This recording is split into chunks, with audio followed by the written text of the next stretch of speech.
Welcome back, Freelancers Undefeated Rescue, and we're continuing with the Gear Showcase series. Today we're on the Ranger, but let's go out and showcase some gear. Okay, so we're back in the dungeon. We are on GM1, and we are all done with the assault launchers. There's one we haven't gone over yet, but I'll save that to the very last of the going over all the gear. But today we're starting with the grenades, and we're going to start with the non-cataclysm version of the frost grenade, cold-blooded.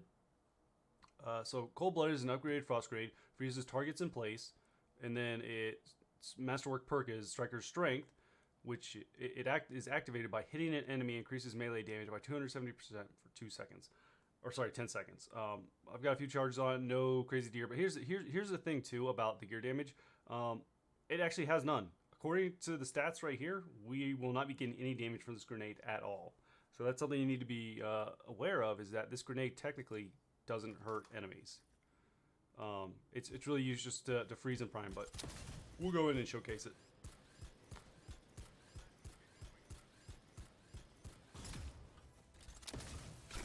Oh, that is not what I meant to do. Okay, so they're frozen right now. And as you can see, I've got Striker Strength on the left-hand side. So here's something to kind of realize. I'll let it run out. So the Masterwork perk doesn't really clarify. It just says if you hit something, it doesn't actually specify the enemy. So you actually have to hit an enemy with this to get the perk to activate. Alright.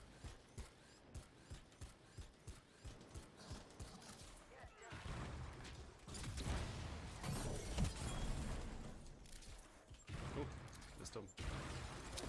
So, if you haven't used the Ranger a whole lot or haven't messed around with their grenades, you'll realize that you kind of need to understand the way the trajectory and how those work. So if you hold it, it'll give you the trajectory, so you can kind of get used to it. But once you play with it quite a bit, you'll kind of understand better how it works. It's not too steep of a learning curve. It's all pretty predictable for the most part. But as you can see, it's not doing any damage to them. It'll freeze them, they'll prime, they'll be stuck in place. I'll get Striker's Strength, and their health won't move at all. So, and now he's technically unfrozen. So, if you're looking to put a lot of damage on a build, this is only realistically going to apply to your melee. Or at least the best way I found to use it is towards melee. I have a melee build utilizing this specifically. You potentially could use it in weapons. I haven't tested it to see if it increases weapon damage. Actually, we can do that right now. So, I don't have Striker Strength for some reason, but we can test damage output on this. So, about 1,000 is the most we're seeing. So we'll get Striker Strength. Okay, it's been procted. Test it on them. Well, it's not a good test. Never mind. We'll skip that and go to GM3 and test it out. But once you get their shield down, you're able to freeze them. You can't really see it, but they are frozen. You can see that from the fact that I detonated a combo. So it's not going to do anything against shields because it's not doing any damage. But it's good for freezing targets in place. So a good example of not working against shields is right here. Oh, well, if I could hit him. So it hit him and nothing happened. So you're going to have to find an alternate method for taking shields down.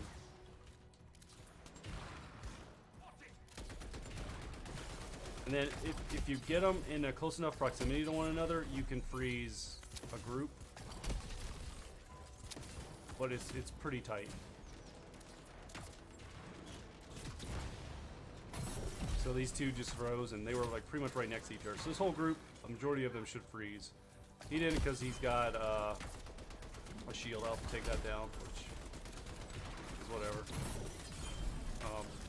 But yeah, this is why the Cataclysm counterpart, and I'll show you against their shield, it doesn't do anything. Yeah, so we'll go ahead and get over here and cover it. So there's a Cataclysm counterpart to this version of the frost grenade, the Arctic Tomb. Yeah, the Arctic Tomb, which outshines it in a lot of different ways, but it kind of suffers from the same issues, and we'll go over that one when we do that video.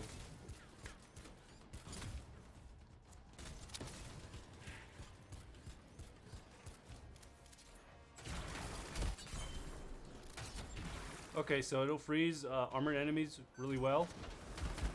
But I mean, again, that's all it's really doing. It gives me striker strength, so that helps me for a melee build. And it's not too hard to activate. I mean, you just literally have to hit the enemy. So, for instance, I'll show you over here. I'm gonna let my striker strength run out. Wait for them to do their ult. Okay, so I'm gonna hit the ranger. I'm gonna try. They've got a shield up, so they won't freeze them. So you see, I got striker strength. Well, I did freeze that guy. But you'll get striker strength as long as you hit something. So I refreshed it by hitting the ranger who has a shield up. So you don't actually have to freeze the enemy to get striker strength back. So it's not too hard to proc the Masterwork perk. You know, it doesn't require you to hit 2 enemies and a small radius with 1 blast. Like it's pretty simple. Just as long as it hits an enemy, doesn't matter if it actually affects them or not. You're good to go.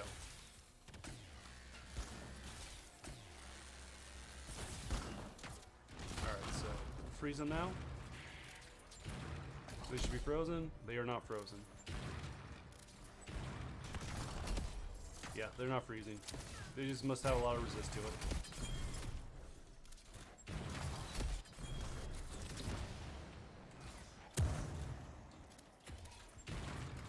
However, the thing is even though I'm not freezing them, I still have striker strength, so if I put a lot of damage into my melee ability, and I get like really good rolls for the melee in general, and that combo, that time they froze, you can create a pretty aggressive rampager build. So that's what I've kind of done, and I'll showcase it more, the build that I'm kind of running with, that I think this works best for in GM3, but we'll head over there and check it out. Future defeated rescue here, and I'm going to showcase to you that these do not work on weapon damage for the melee perk. So I've got striker strength, and I'm getting about 2,000 damage. I can get 5,000 on a crit hit, but that's different. We'll wait for. Okay, so my striker strength's gone, and I'm still getting 2,000. So just show that again. Base damage of 2,000 without striker strength. Now I've got striker strength, and I'm only getting 2,000 all. So, all right, let's go back to it. So my expectations are, since Coldblood is not going to be doing a lot of damage, it's not going to be doing any damage. It's not going to be very helpful to you unless you're just using it as a primer. Still doing pretty good combo numbers. I'm using the same test build, so not a lot of combo damage on this one.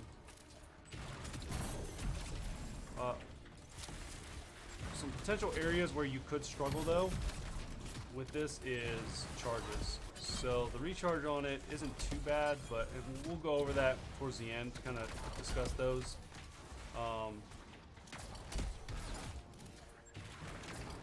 But I have like 3 extra charges on this, which gives me 4 charges total, which really helps out. So here I'm able to proc striker strength, but it doesn't really freeze them in place because they have shields. So, but we can freeze them in air if we can hit them. So. Oh, I guess they didn't hit them fast enough.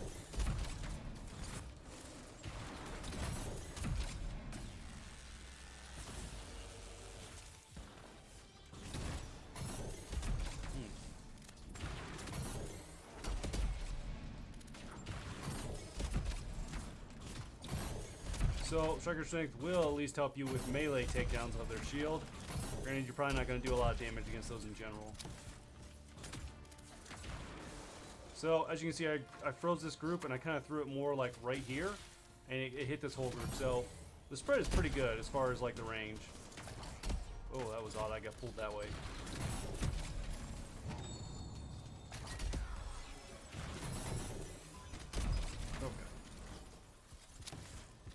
So, I'm going to go ahead and clear the rest of these guys out, and then we'll look for an armored enemy.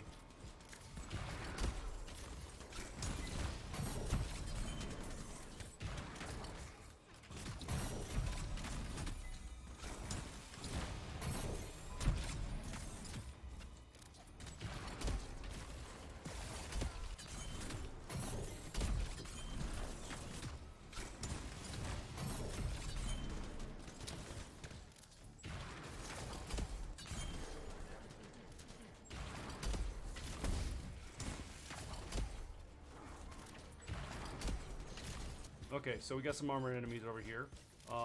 So they're both frozen. Does pretty good combo damage against them, and that was with the striker strength, so not bad. I like personally, since I kind of showcased how useful it can be in GM3 or what its viability is. I usually bring 2 primers to this build, and I kind of just go back and forth between primers, freezing, and then using whatever else I have to go against them. Let's see here. Okay, so we'll take on the ranger. Let me get my shield back, and we'll head over to him. Okay. Let them do their ult. So I don't have striker strength because I haven't procced it yet. They still have their shield up. I'm gonna go ahead and try and take their shield down because I'm pretty sure I've showcased like it's not very useful against shields.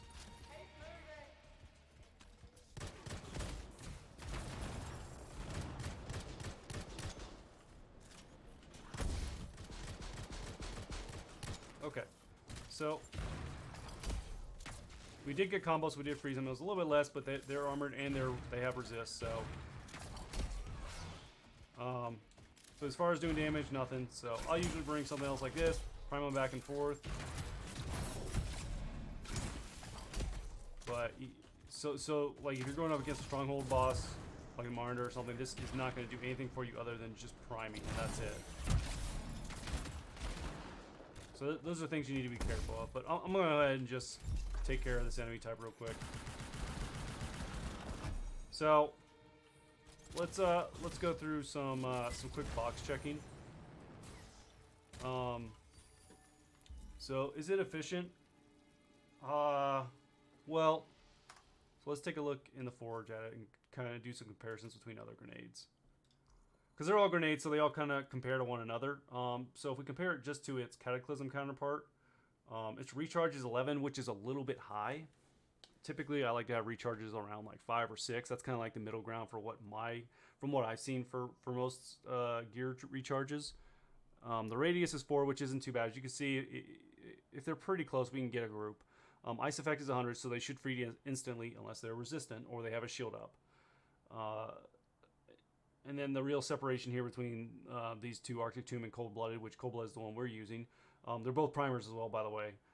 Is that you get Striker Strength, which is just only applies to melee. And then for Arctic Tomb, it freezes groups of enemies. And then if you're able to detonate that combo on that enemy type, or if you defeat them, it'll freeze other enemies in that area. So it just keeps chaining. It's almost like it turns you into a storm with the Arctic Tomb. But we'll go over that gear in that video. We're still here on this one with Cold-Blooded, so I mean, it's efficient in that it freezes enemies, and that's what it's supposed to do, and it does give you the perk. It's not hard to get that Masterwork perk to pop off. Like, I just got it there. Like, that's not very consistent at all, because before when I was just randomly throwing it, it wouldn't go off. I had to hit an enemy type, and now here I just randomly hit nothing, and I got it. So see how it's like, I guess these skeletons down here count? Yeah, these random little skeletons down here count as an enemy type, apparently. And I think it's just anything that's destructible, because I know if you can hit these skeletons, and they can kind of like break up. So maybe, yeah, you see how it like broke up? So I guess they're counted as enemy types. So that's a neat little thing to figure out. So if you ever need to proc the perk and there's no one around that you can hit, you just throw it at a random skeleton. Anyways, that's yeah. So there's a little consistency issue there. But whatever.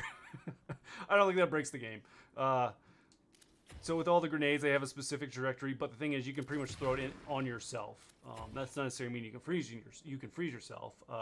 It just means, like, compared to the mortar cannons that the Colossus has, you have a lot more freedom here.